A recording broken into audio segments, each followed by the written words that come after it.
Tecene bir aylan kaydaliman ne diyedin oğlanlar. Zührecan yandım beni.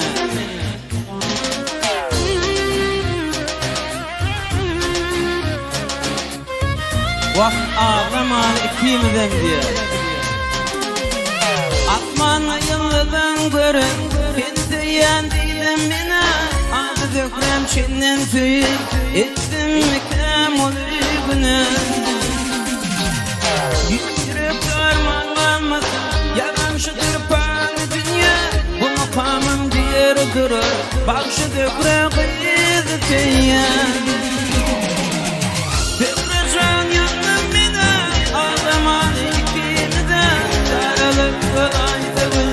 Baktıma değdirtin anla. Gönlü bakşıyanın bina, ağlamaz ikimden. Karalık kolayda güller, baktıma değdirtin anla.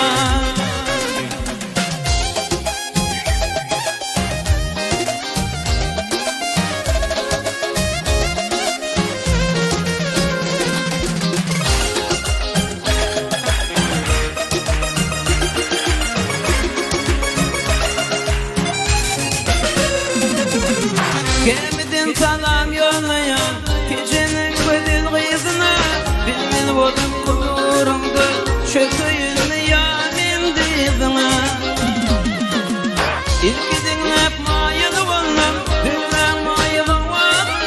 Ben bir yardan yanım değil, cebir görmerim adımı.